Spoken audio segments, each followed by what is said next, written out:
Hey everybody, this is your Digital Super Saiyan 3 back here with another video, and here it is. Part 2 of the James Bond movie ranking.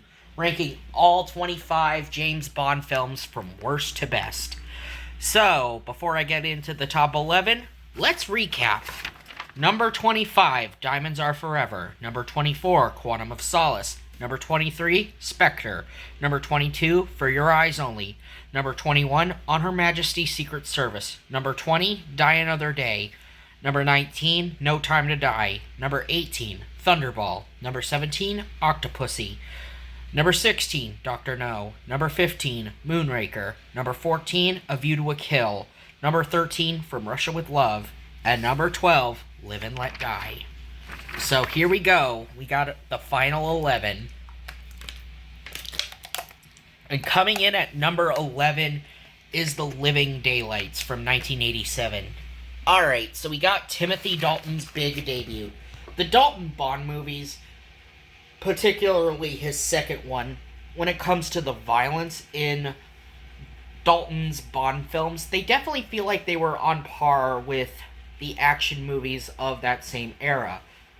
From the late 80s and early 90s. Films like Total Recall. It was definitely on the same level of violence as films like Total Recall or RoboCop or even Die Hard, just to make that comparison to Dalton's Bond flicks. Now, The Living Daylights, I really love Dalton's first scene with a training exercise gone wrong. It takes a while for them until they finally show Dalton's Bond. Yeah, that first scene alone is one of the best reasons I like The Living Daylights, but also I love the scene. I love the henchman of Necros. Necros was when it comes to the baddies in this movie, Necros along with Koskov were probably the two best parts of this movie, though the only weak link of the villains has to be Whitaker, who compares himself to history's greatest tyrants like Hitler or Stalin this guy who's just sort of a war-obsessed man-child. And yes, I know, that same actor who played Whitaker, Joe Doe Baker, I believe,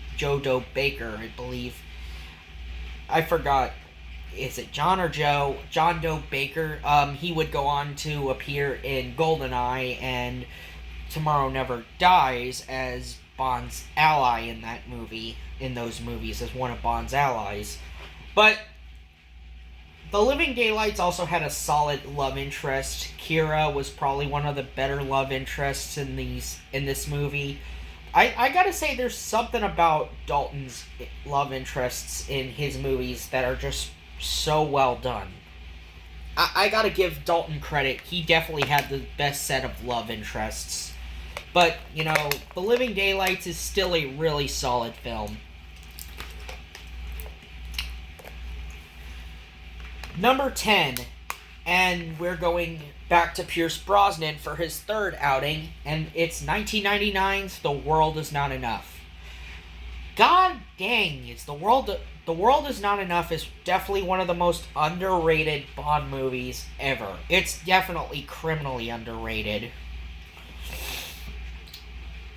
The World Is Not Enough. Where do I even begin? It definitely had the best Bond song of all time with Garbage, with the way the Bond song is handled. It's definitely my favorite Bond song out of the whole bunch of the Bond intro songs. I mean, The World Is Not Enough is definitely has the best Bond song.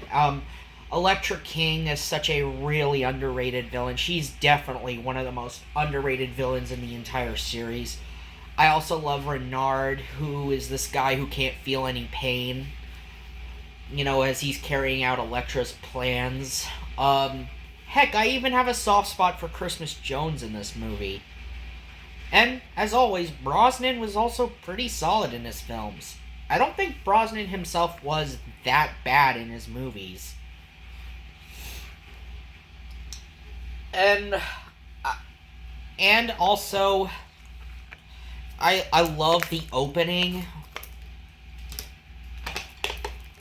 to this movie. This movie has a really, really, really solid opening, and definitely one of the better opening scenes of this of this franchise. I mean, yes, the boat chase can be a little bit over the top, but at least it's not as goofy as the one in Live and Let Die was. I mean, the Q boat itself is a more teched out boat compared to the one in Live and Let Die when Bond just used a speedboat to run away from Kanaga's goons. But yeah, I really love The World Is Not Enough. I mean, yes, like I said, I liked Electra King, and also I kind of liked Christmas Jones. Yes, many people consider Christmas one of the worst of the love interests that Bond had, but I don't think she was that bad. I thought Tiffany Case was kind of one of the worst of Bond's love interests. Or Mary Goodnight. And don't worry, we'll get to that movie soon. Number 9, The Spy Who Loved Me. Honestly, when people talk about what's the best Roger Moore Bond film, it was always going to point to his third outing as the character with The Spy Who Loved Me, because it's not as goofy as films like Man with the Golden Gun or Live and Let Die were, but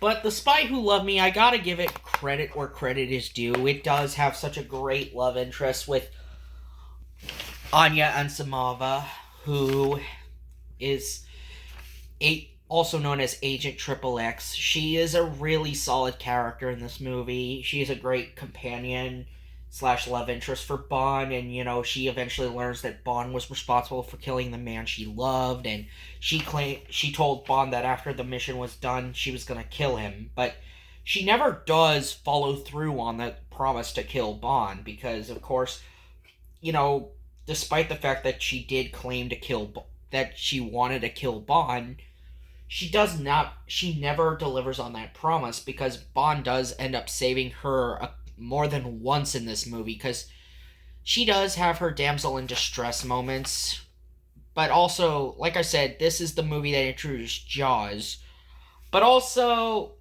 The Spy Who Loved Me also had one of the weakest of their main villains of Roger Moore's tenure as the character, in the form of Karl Stromberg. And Stromberg isn't a bad... Stromberg, he and Hugo Drax are probably in the weaker link, but Drax, I think, had a much better death scene than Stromberg did. Though Stromberg, I think, had a better lair with his underwater themes and everything, that he's a character who's obsessed with the ocean. And at number 8, we got The Man with the Golden Gun. So, yes, out of all the Roger Moore movies, I kind of like The Man with the Golden Gun as my favorite. And this is going to be the last time I talk about Roger, since this is basically the last Roger Moore movie of the countdown. But honestly, there's just something about Man with the Golden Gun I just happen to enjoy. I like its theme song by Lulu. I do like the Lulu song. I love Scaramanga, played by the late, great Christopher Lee. Scaramanga is basically the one who just steals the show. He just steals the entire movie. And also, you cannot help but love the dynamic between him and his minion, Knick-Knack. Now, Knick-Knack, he hires assassins to try to kill Scaramanga, mainly because he wants to inherit Scaramanga's island when Scaramanga dies. And Scaramanga, I know he doesn't fire Knick-Knack, because he just loves the challenge of all the assassins that Knick-Knack sends at him, like shown in the very opening of this movie, where it's told through the villain's perspective, as it's more about its villain in the opening. I love how different this Bond movie opening was. I do love The Man with the Golden Gun and the way it opens. How it's more centered around its main villain with Scaramanga. And of course, there is also Bond who comes into play here in this movie, because I also love the dynamic between Bond and Scaramanga. Particularly, my favorite scene in this movie has to be the dinner scene, where Bond and Scaramanga are talking and in an exchange of ideals. Scaramanga talks about how he and Bond are the best and how he plans to kill Bond and mount him as one of his worthy quote unquote trophies. Yes, and there is the difference between Bond and Scaramanga. Bond kills for Queen and Country. Scaramanga kills for the thrill of the kill. And, not to mention, it's also the reason why he makes his money the way he does. But keep in mind, I just am a sucker for this movie, so there's that. And also, J.W. Pepper returns in this movie. I mean, yeah, he could seem a little out of place, but again, like I said in part 1, he was meant to be a joke character. And I think some of the humor in Man of the Golden Gun I kinda enjoyed some of the humor of the Man of the Golden Gun, particularly the J.W. Pepper bits. But one character that definitely does not do it for me has to be Mary Goodnight. I know she is technically a fellow agent, but how the heck has she even lived so long as to help Bond out in the field is beyond me, because she gets herself kidnapped by going near Scaramanga's car, and she gets pushed into the trunk by Scaramanga himself. Mary Goodnight is probably the weakest link of this entire movie. Not to say I hate the actress, it's nothing to do with the actress, it's just the character herself. But all in all, I love The Man with the Golden Gun. Number 7, You Only Live Twice. Well, here's Sean Connery again. This time, it's the movie that he wanted to leave the franchise. His 5th movie, where he actually wanted to leave the franchise while filming it after a, terrible filming experience, which I will not talk about. But all in all, why did I put this movie at number 6, or number 7, I meant to say? There's just something about the setting of Japan. It's just so radiant and so beautiful. I'm just a sucker for Japan as a setting for a movie. I mean, heck, it's one of the reasons why I like movies like The Wolverine from 2013.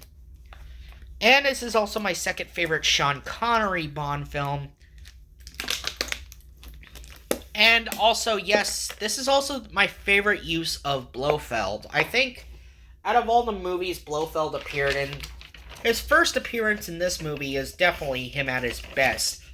I mean, I also love the opening of this film and the way you have a NASA ship being stolen by Spectre with astronauts aboard. And then, of course, the Russians get their spaceship stolen, and of course Bond is also trying to prevent an all-out war between Russia and the United States. And of course there's Japan itself, being the setting of, and Tiger Tanaka is such a great ally and one of the best Bond allies that Bond had. I kind of enjoy Tanaka a little bit more than I did with Kerim Bey. Not to say I hated Kerim Bey in From Russia with Love, but I kind of think You Only Live Twice had one of the better Connery allies. Well, besides Felix Leiter. And don't worry, we'll get to that soon. Either way you slice it, I love You Only Live Twice. Number 6, Tomorrow Never Dies. Well, like I said, I do like Pierce Brosnan, and I do enjoy I enjoyed the first 3 Brosnan movies particularly. I kind of love you only. I love Tomorrow Never Dies. Tomorrow Never Dies had a really cool opening with Bond breaking up this Black Arms deal. You know, he's on this base and he's like, and he steals a fighter jet and ejects the guy out of the fighter jet as Bond is just stealing it after getting out of there before missiles, come down and strike. I mean, that was a really cool scene, and I do enjoy the action in this movie. I do love how Bond also had a old flame in this movie who happened to be the bad guy's wife. Yeah, but basically Elliot Carver's wife, Paris, basically was an old flame of Bond's, and Bond and her reconnect, and only for Carver to retaliate because he knows that his wife knew Bond. Um, and also I love Wei Lin when she comes in, and Michelle Yeoh as Wei Lin. I enjoyed Wei Lin. I loved a lot of the stuff. There's a lot of good stuff in Tomorrow Never Dies that I enjoyed. And it's also probably the most relevant Bond movie, even though it's a film that came out in 1997, but its themes are really relevant the about the power of media and how media moguls use that power, about the corruption of multimedia. And Carver is probably one of the more realistic Bond villains one of the more realistic Bond villains. But, he has this most unrealistic thing with that stealth ship of his. I love the stealth ship that he has in the final act of the film, and I do love his death scene. Carver's death I really did enjoy. I love the dynamic between Bond and Wei Lin and how they're like allies trying to prevent their home countries from going to war with each other as they're trying to prevent the British and the Chinese from going to war with each other. Tomorrow Never Dies is just so enjoyable, and I don't mind the song done by Sheryl Crow. I think it's just alright. Probably my least favorite of the Brosnan movie songs, but that's about it. Now we get into the top 5, and this is the one I've been looking forward to talking about the most. Number 5 is Goldfinger! He's the man with the Midas touch. A spider's touch. So yes, number 5 is Goldfinger. Definitely my favorite of the Connery Bond films. And it's not hard to see why. I mean, this movie just is so iconic. I mean, you have a woman being killed and being covered in gold paint. You have the debut of the Aston Martin DB5. You also have the likes of Oddjob, one of the best Bond henchmen in the franchise with Oddjob. And also a really great villain like Ulrich Goldfinger himself. Now, Goldfinger has this sense of untouchability, claiming that he cannot be touched. Throughout the movie, I love Goldfinger's plan to go into Fort Knox. Like, Goldfinger comes up with the most foolproof and smart plan out of the early Bond bad guys. Now, I love how Goldfinger's like the only Bond villain that doesn't have a tie to Spectre. He's the only Connery Bond villain that doesn't have any connection to Spectre whatsoever. Not like characters like Dr. No or Klebb or even Largo from Thunderball.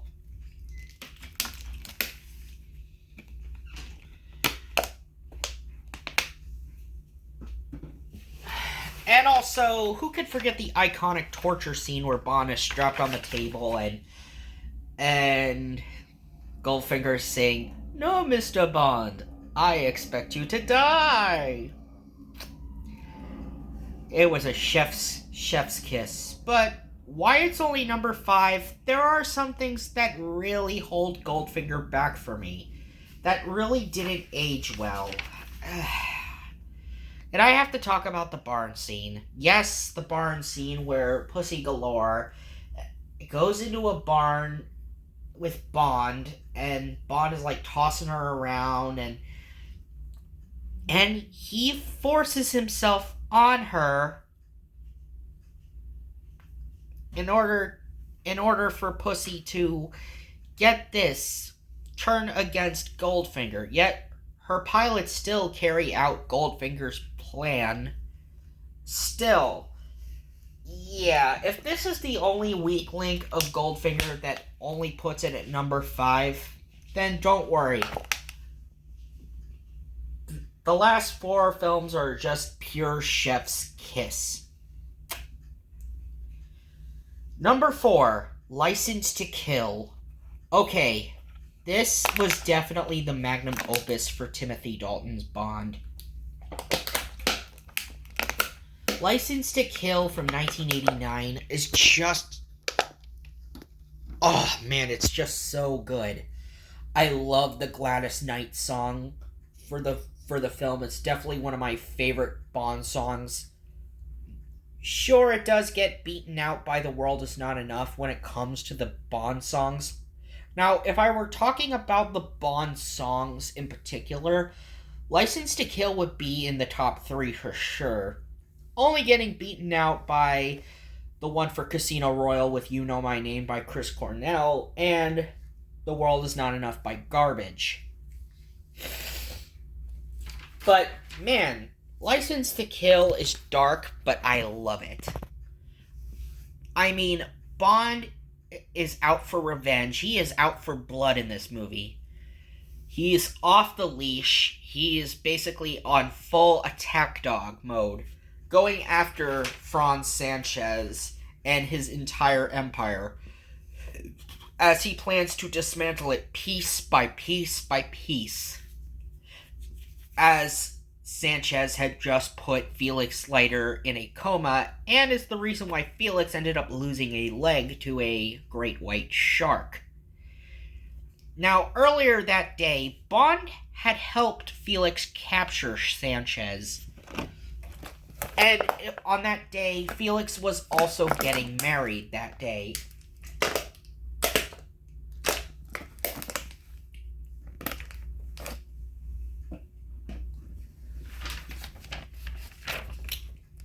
And of course, I cannot help but... but then, of course, when Sanchez escapes, you see how much power Sanchez has. He's got so much influence. He managed to pay off killing her,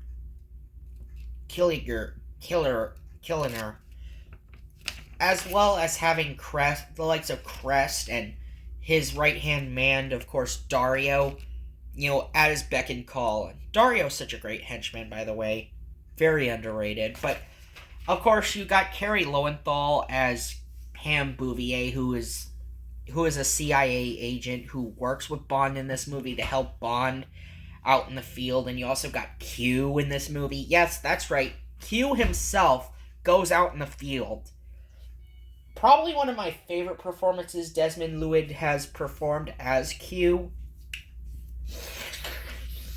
I mean, trust me, there is a lot of great Q bits throughout the franchise. Maybe if I did a list of my 10 favorite Q bits, License to Kill would definitely have some good bits with Q in them, especially when Q would present Bond with the laser camera or the high-powered sniper rifle that it turns into.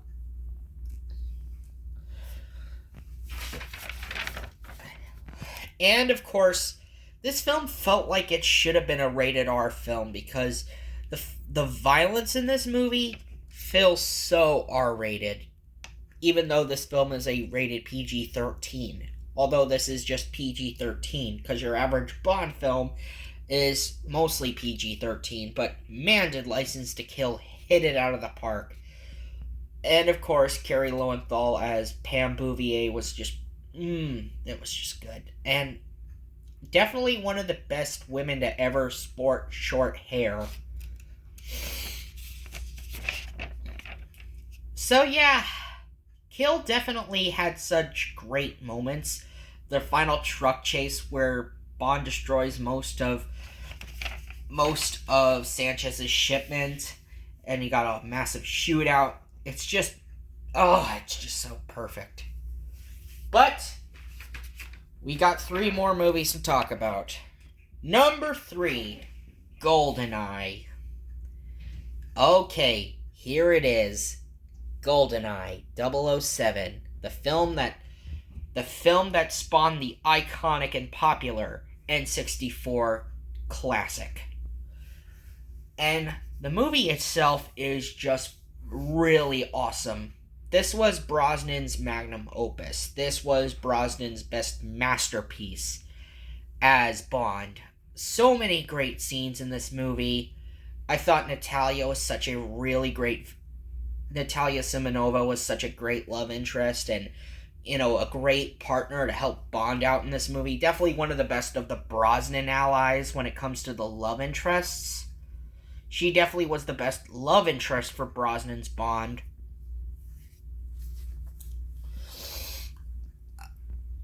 You got Femi Jensen in as Xenia Romanova, and Romanova is just all about her sex appeal. She's using sex as a weapon to kill people. And I love her for that. And of course, you got Boris Grishkingo, played by Alan Cumming. Alan Cumming was so great in this movie. But of course, I gotta talk about General Abramoff for a second. Yes, he was also a big part of this film as part of the Joss Syndicate that is led by none other than Alec Trevelyan, played by Sean Bean. Trevelyan is also the best of the Brosnan villains.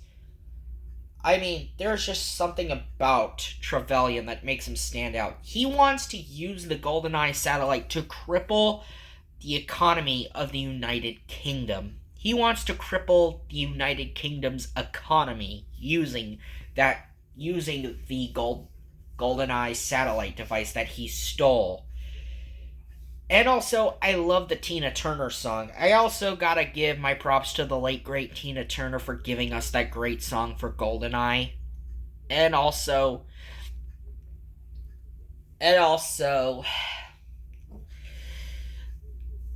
Hagrid is in this movie. That's right. That's right. The guy who played Hagrid is in this movie, and The World Is Not Enough. Yes, that's right. Hagrid from Harry Potter was in the Bond movies as well. Yeah, I gotta give my love to Hagrid here. And who plays like a retired Soviet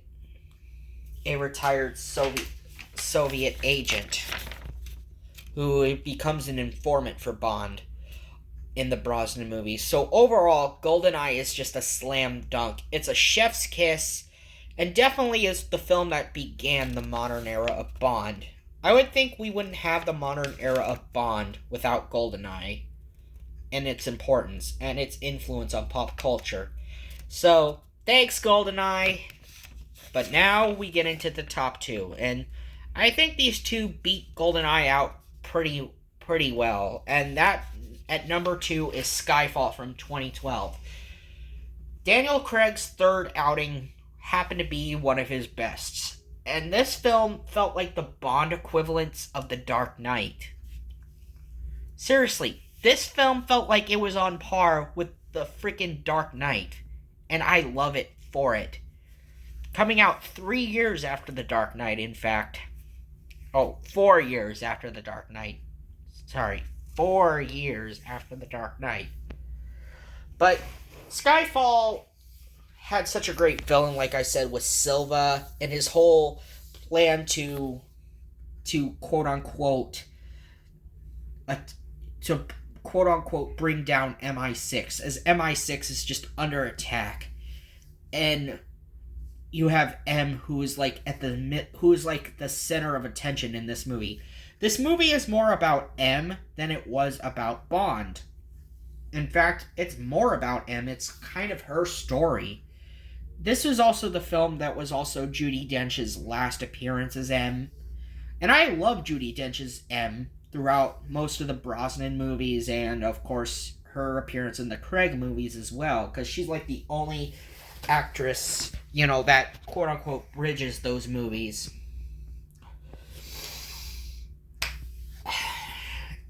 I mean, you also have this massive.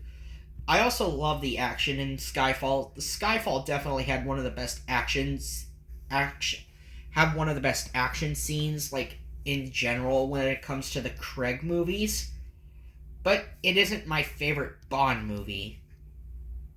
I mean, sure, there are a lot of Bondian elements, like Bond going to a casino, and of course, there was that scene with him making out with a lady in a shower. But overall, Skyfall is just great. I gotta give credit to Javier Bardem for his appearance in the Skyfall appearances. Raul Silva. Javier Bardem steals the entire film. But my number one favorite Bond film goes all the way back to the beginning, with Bond as a rookie agent and just earning his 00 status. And that would be Casino Royale. Although Brosnan may be my favorite Bond actor, my favorite Bond movie would be Casino Royale. There's just something about Casino Royale I just happen to love. Great action? Yes. A really good romance? Oh, absolutely. Vesper Lynd was definitely one of the best Bond women in the entire series, played by a really pretty lady like Ava Green. Really pretty lady. And of course, Craig's Bond definitely had my favorite Bond debuts for any Bond. Well, don't get me wrong, I love the debuts for most of the other Bond actors. It's Craig's debut that really takes the cake with this film. I mean, there's so much I love about this film, like how Bond gets the Aston Martin as he wins it in a game of poker. And of course, speaking of poker, it's at the forefront of this film as Bond competes in a poker tournament against Le Chiffre as a way to stop terror. And of course, Le Chiffre himself is such a great villain. I love Le Chiffre. He was just one of the more ruthless villains on screen. He and Sanchez, when it comes to ruthlessness, would tie. I mean, he goes around he tortures Bond. He has Bond strapped to a chair, butt-ass naked, and, oh yeah, he's bludgeoning Bond's testicles with this, I forgot what it's called. It's a rope, and it's like double knotted and stuff like that. It hits Bond really hard in the nuts. Yeah, Bond gets his nuts rocked, and yet somehow he still manages to have a daughter in No Time to Die years later, considering it was 15 years between this movie and No Time to Die. Overall, I enjoyed Casino Royale. I mean, especially that final scene in the end with Bond holding the AK-47 in one hand and a cell phone in the other, and then him saying the name's Bond, James Bond. I think Craig's Bond, James Bond, at the end was also really great. I mean, I just can't bring myself to hate Casino Royale. It was just that good. Anyway, this has been your Digital Super Saiyan 3, and I will see you guys next time. See ya!